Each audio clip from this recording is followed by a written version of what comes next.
রাধে রাধে বন্ধুরা, welcome back to my channel. কেমন আছো তোমরা সবাই? আশা করছি সবাই ভালো আছো আর আমিও ভালো আছি। তো আজকে বাসি কাজকর্ম সবই সেরে নিয়েছি আর পুজোও করে নিয়েছি। তো স্নান করে চলে আসলাম।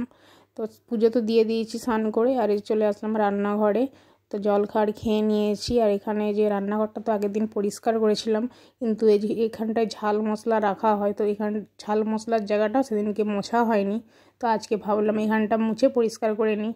যখন মাছ কাওয়ারি বাজার করে আনা হয় তখন এই বড় বড় ডাব্বাগুলোতে রাখা হয়, আর রোজকার যখন রান্না করা হয় তখন ছোট ছোট ডাব্বাতে রাখা হয়, কারণ ওগুলো তো শকুর হাতটাতে লাগে। তো সেই জন্য ছোটো ডাব্বাতেই রান্না করা হয়, আর বড় ডাব্বার মশলাগুলো তুলে রাখা হয়।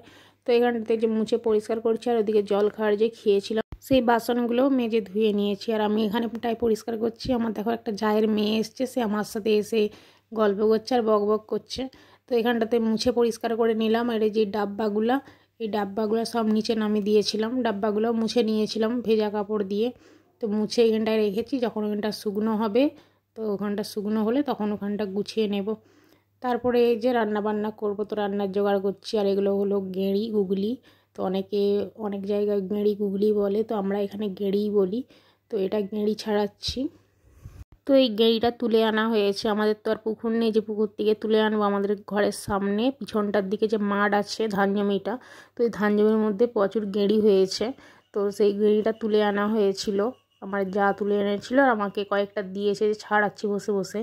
তো অনেক দিন ধরেই কিন্তু সবাই মিলে তুলে এনে রান্না বান্না করছে। তো আমিও ভেবেছিলাম যাব, কিন্তু আমার আজকে আর যাওয়া হয়নি। আমি ঘুম থেকে উঠেছিলাম অনেকটা দেরি করে। তো সে তুলে এনেছিল আর আমাকে এইখানে দিয়েছে কয়েকটা, আমি ছাড়াচ্ছি। যে কোনো জিনিস খেতে কিন্তু খুবই সহজ, আর রান্না বান্না করা, তার আগে যে ছাড়ানো কাটাকুটি, ওগুলাই কিন্তু অনেক সময় লাগে। সেই রকমই এই গেঁড়িটাও কিন্তু ছাড়াতে অনেক টাইম লাগে, ছাড়িয়ে ধুতে। এর আবার চাকটি আছে, তো চাকটিগুলো ছাড়িয়ে রান্না বান্না করতে অনেক কিন্তু টাইম লেগে যায়।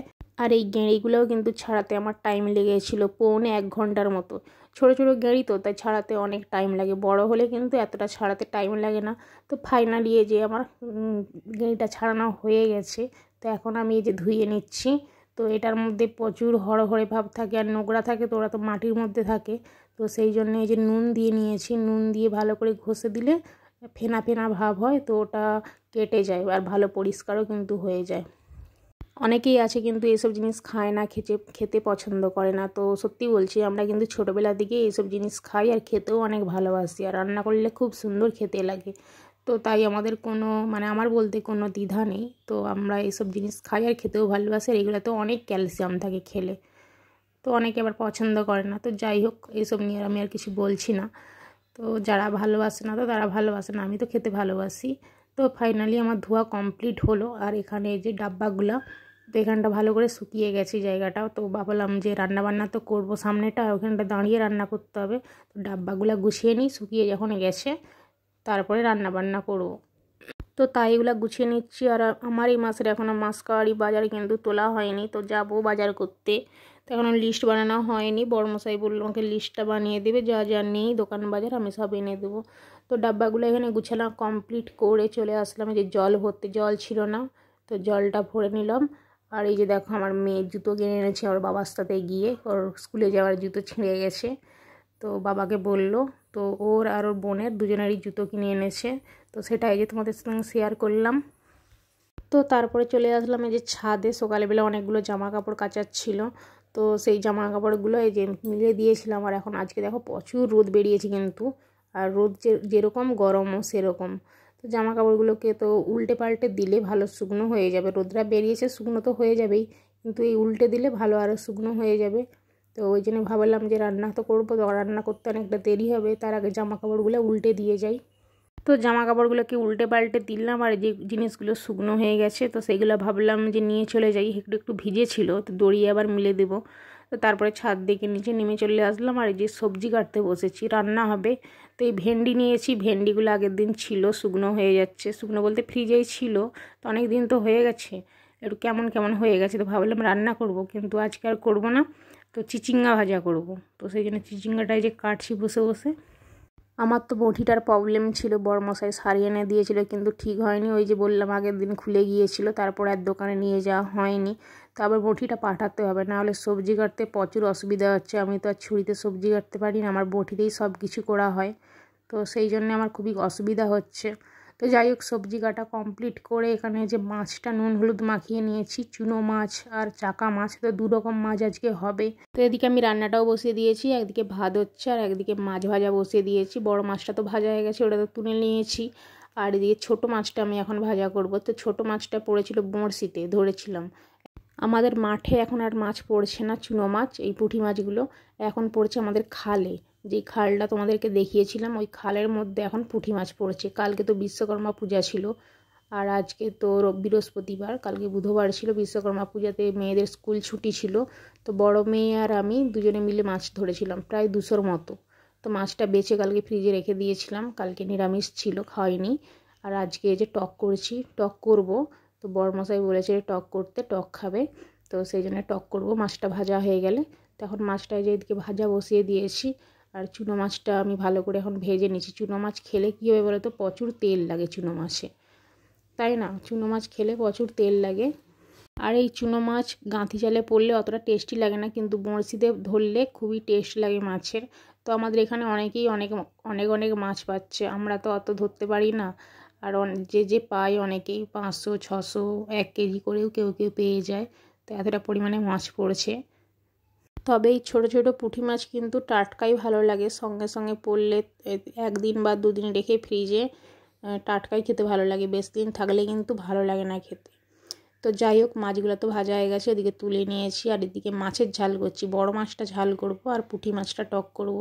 তাই এই যে মশলাটা কষিয়ে নিচ্ছি, কষিয়ে নিয়ে জল দিয়ে দিলাম, জিরা সরষা পোস্ত টমেটো দিয়ে কষিয়ে নিয়ে জল দিয়ে দিলাম, দিয়ে মাছের ঝালটা করে নিয়েছি। আর এখন এই যে চিচিঙ্গাটা ভাজা করব।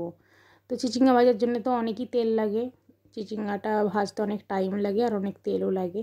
তবে চিচিঙ্গা সবজির থেকে আমাদেরকে চিচিঙ্গা ভাজাটা খেতে আমরা সবাই ভালোবাসি। বেশি করে একটু পেঁয়াজ দিয়ে ভাজা করলে না, চিচিঙ্গা ভাজার দিয়েই ভাত খাওয়া হয়ে যাবে। তো আমাদের চিচিঙ্গাটা খুব ভালো লাগে খেতে। তো যাই হোক, এখানে চিচিঙ্গাটা ভাজা করবো। আর দেখো কত জল বেরিয়েছে চিচিঙ্গার মধ্যে, নুন হলুদ মাখিয়ে দিলে কিন্তু অনেক জল বেরিয়ে যায়। তাই জলটাকে ভালো করে নিচুড়ে নিচ্ছি, নিয়ে তারপরে ভাজাটা করবো। আর এই জল সমেত দিলে না অনেক টাইম লাগবে, আর জল আর শুকনো হবে না, চিচিঙ্গাও ভাজা হবে না। তো যাই হোক, চিচিঙ্গাটা যে হাফ ভাজা হয়ে গেছে, এর মধ্যে দিয়ে দিচ্ছি পেঁয়াজ কাঁচা লঙ্কা দিয়ে একটু ভাজা করলে খুবই ভালো লাগে, কিন্তু কাঁচা লঙ্কাটা আমাদের বাড়িতে নেই। সব সবজি আছে প্রায়, কিন্তু কাঁচা লঙ্কা আর নেই।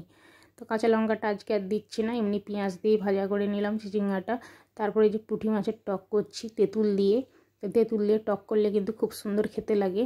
তো তাই পুঁটি মাছটা তেঁতুল দিয়ে টক করে নেব। আর টকটা প্রায় অনেক দিন আগেই করেছিলাম, আর আজকে আবার করছি। বড়মশাই বললো যে টক করতে, আজকে তার পছন্দেরই সব রান্না বান্না করছি। তো সে যা যা বলেছিল তাই করছি, বললো যে পুঁটি মাছের টকটা করতে। তো তেঁতুল তো ফুটে গিয়েছিল, তেঁতুলের জলটা ফুটে গিয়েছিল, তারপরে পুঁটি মাছগুলো দিয়ে টকটা করে নিলাম। আর এই যে চিচিঙ্গাটা দেখো কত ছিল আর কত কম ভাজা হয়েছে, আর টকটাও আমার কমপ্লিট হয়ে গেল। চলো পরে খাওয়া দাওয়া করবো। হাই বন্ধুরা, সকাল সকাল তো স্নান করে রেডি হয়ে গেলাম। আর ওই যে মেয়ের মানত করা ছিল আগের দিন, তো তোমাদেরকে বলেছিলাম, তো তার জন্যই পুজো দিতে যাব। মেয়ে ওদিকে রেডি হয়ে গেছে আর আমিও রেডি হয়ে গেছি। তো চলো যাওয়া যাক, আর তোমরা সঙ্গে থাকো, পুরো ভিডিওটা দেখতে থাকো। তো তোমরা সবই দেখতে পাবে, কোথায় যাই, কি করি, কোন মানত ছিল, কি পূজা দিই, তো তোমরা সবই দেখতে পাবে। তো চলো। তো বন্ধুরা, চলে এলাম ফাইনালি সেই জায়গায় যে মায়ের কাছে আমি মানত করেছিলাম। তো কিসের মানত করেছিলাম তো সবই বলছি তোমাদেরকে, তোমরা ভিডিওটা দেখো পুরো। এটা হলো ধর্ম ঠাকুর, এই মায়েরই আমি মানত করেছিলাম। আমার মেয়ে যখন বড় মেয়ে, তো অনেক বড় বেলা পর্যন্ত বিছানায় হিসু করে ফেলতো। তারপরে আমার ছোট মেয়ে, এখন যেটা পুজো দেওয়া হচ্ছে, পুজো দিতে এলাম, তো আমার ছোট মেয়েও হিসু করে ফেলতো। তো বড় মেয়ের বেলাও মানত করেছিলাম, আমার মানত পূরণ হয়ে গেছে। ছোট মেয়ের বেলাও মানত করলাম, আমার মানতটা পূরণ হয়ে গেছে। তো মায়ের নাম করে আমি পয়সা তুলে রেখেছিলাম। তো তারপর থেকে আমার 2 মেয়েরই বিছানায় কিন্তু হিসু করা বন্ধ হয়ে গেছে। বড় মেয়ের বেলা আমি পুজো দিয়ে গিয়েছিলাম, আর এখন চলে আসলাম ছোট মেয়ের পুজো দিতে। তো এই পুজোটা হয় বিশ্বকর্মা পূজার দিনই, তো বছরে একদিনই হয়। তো আগের বছর আসতে পারিনি, আগের বছর দিয়ে যাওয়ার কথা ছিল, কিন্তু আমাদের এখানে এতটা পরিমাণ বন্যার তখন হিড়িক চলছিল, এই বাঁধ ভেঙে যাবে, তো সেই জন্য আমি আর আসিনি। এই মানে আমাদের যে সাঁকোগুলো আছে না, তো ওই সাঁকো পার হয়েই কিন্তু আমাদেরকে এই পাশে আসতে হয়। আমাদের বাড়িটা ওই পারে, আর এই পুজোটা যে হচ্ছে এই পারে। তাই আগের বছর তো পুজো দিয়ে যাওয়া হয়নি, তো ভাবলাম যে এই বছর ভালো সুযোগ আছে, তো এই বছরটাই পুজো দিয়ে যাই। আর মানত করা জিনিস অনেক দিন ফেলে রাখতে নেই, পুজো দিয়ে দেওয়াই ভালো, তাই না? তো যাই হোক, পুজো দেওয়া তো কমপ্লিট করলাম, পুষ্পাঞ্জলিও দিলাম। সকাল থেকে তো কিছুই খাওয়া হয়নি, এখানে সামনেটায় মেলা হচ্ছিল, তো মেলার মধ্যে চলে আসলাম মেয়েকে নিয়ে। মেয়েকে তো বললাম যে চলো মেলা থেকে একটু ঘুরে আসি, মেয়ে বললো ঠিক আছে চলো। তো এখানে দেখলাম অনেক দোকানদানি বসেছে, আমরা কোনোদিনও কিন্তু এই মেলায় আসিনি। তো আগের বারেও যে এসেছিলাম বড় মেয়ের বেলা পুজো দিতে, মেলায় তখন ঢুকিনি ভিতরে, বাইর থেকে পুজো দিয়ে চলে গিয়েছিলাম। তো ভাবলাম যে আজকে মেলার মধ্যে আসি, তো ভালোই কিন্তু দোকানদানি বসেছে দেখলাম। আর আমাকে প্রচুর পরিমাণে খিদে পাচ্ছিল, তাই দেখছিলাম যে কোথায় কি পাওয়া যায়। আর আজকে তো নিরামিষ পুজো দিলাম, তো নিরামিষ খাওয়া দাওয়া হবে। তো ওই সাইডটা দেখলাম যে ভেলপুরির দোকান আছে, তো ওই দোকানটাতে যাচ্ছি, গিয়ে ভাবলাম যে ভেলপুরিটাই খেয়ে নিই, খিদে পাচ্ছে, তখন বাড়ি যেতে যেতেও তো অনেকটা টাইম লাগবে। আর মেলার অনেক দোকানদানি কিন্তু প্রায় সবই বন্ধ, সন্ধেবেলা সব খোলা থাকবে। আর এই দাদা কিন্তু ভেলপুরি করছিল, দাদার কাছ থেকে ভেলপুরি নিলাম, মেয়েকে দিলাম, আর আমিও কিন্তু নিয়েছি খাবো বলে। আর দাদাকে বললাম যে তোমার একটু ভিডিও করব দোকানের, বলছে হ্যাঁ করো, কোনো প্রবলেম নেই। ভিডিও করা তো সবাই আর পছন্দ করে না, তাই জিজ্ঞেস করে করলাম। তো যাই হোক, আমার চুলটুলের কি অবস্থা দেখো, আর এই যে ভেলপুরি নিয়েছি আর খাচ্ছি, আর বাড়ি যাব দেখো কি বৃষ্টি। তো যাই হোক, আজকের মতো টাটা, সবাই ভালো থেকো, দেখা হচ্ছে পরের ভিডিওতে।